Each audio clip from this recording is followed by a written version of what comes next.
months ago before the government came in and attacked us and shut us down. For nearly 3 decades, the world believed it understood Eustace Conway. He was the fearless mountain man, the modern frontiersman, a living symbol of freedom from noise, rules, and convenience. Cameras followed him through forests.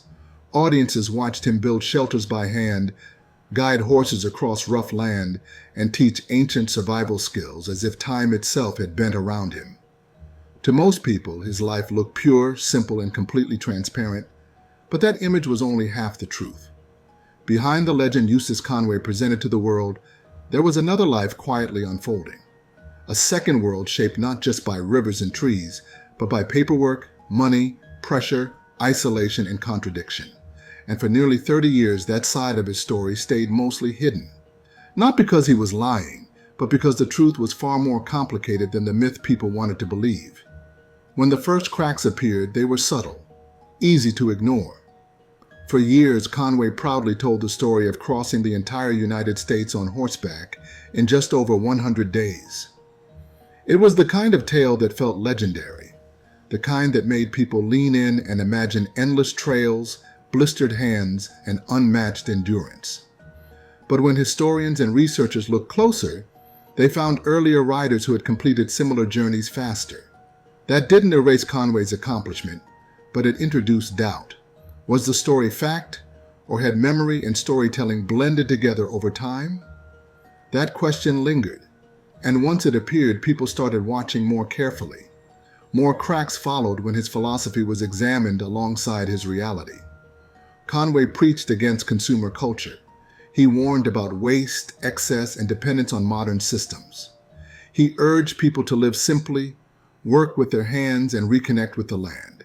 Yet his own life depended on land ownership, steady income, donations, and public attention. Turtle Island Preserve, the heart of his mission, required money, planning, permits, and systems that looked very much like the modern world he criticized.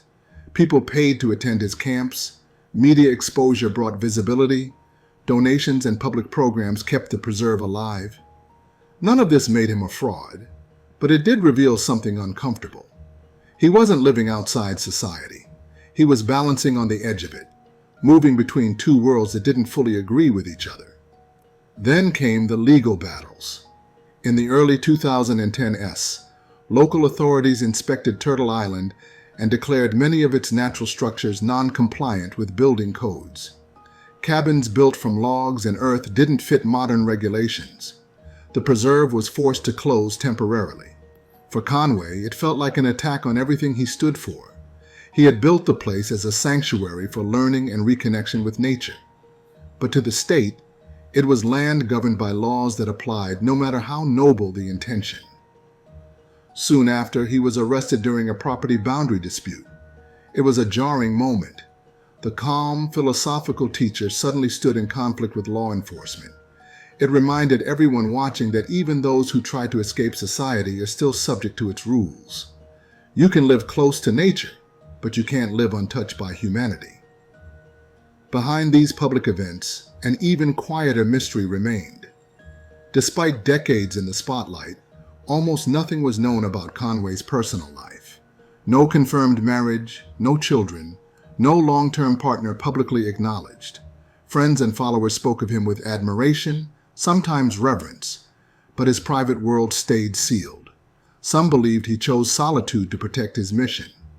Others wondered if the demands of his lifestyle left no room for companionship, and some suspected that the silence hid emotional costs no one ever saw. As time passed, former acquaintances offered mixed perspectives. A few described him as intensely focused, driven by land and mission above all else. Some felt relationships were secondary to his vision.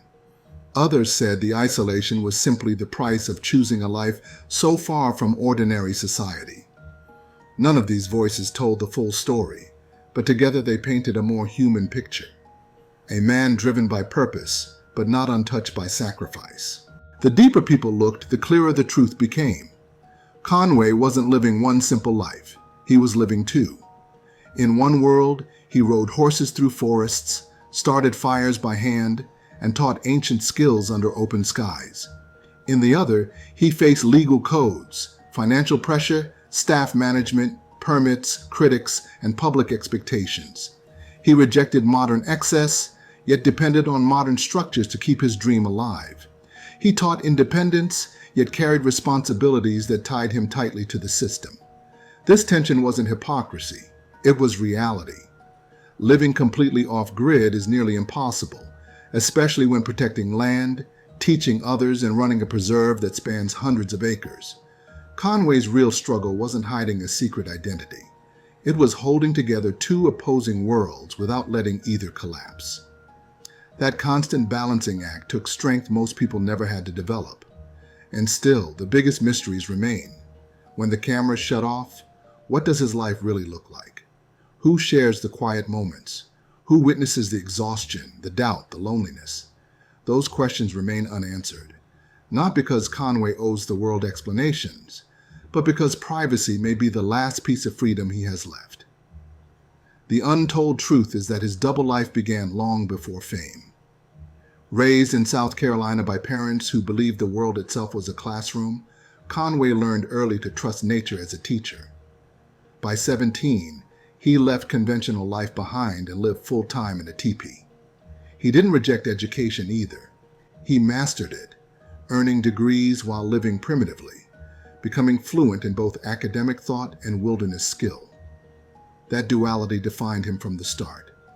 When he founded Turtle Island in the Blue Ridge Mountains, he wasn't chasing attention. He was building a home and a vision. Fame found him anyway. Books, documentaries, and television turned his daily reality into a symbol people desperately wanted to believe in. He became proof that another way of living was possible. But symbols are simple. Humans are not. Eustace Conway is not just a legend of the wild. He is a man navigating ideals and survival, solitude and leadership, freedom and responsibility. His hidden life is not a scandal. It's a truth most people overlook. That living differently does not mean living easily. That escaping society doesn't mean escaping struggle. And that even the strongest individuals carry unseen weight. In the end, his story is not about deception. It's about balance, between dreams and duty, between the wild and the world. And in that struggle, Eustace Conway becomes far more than a myth. He becomes real.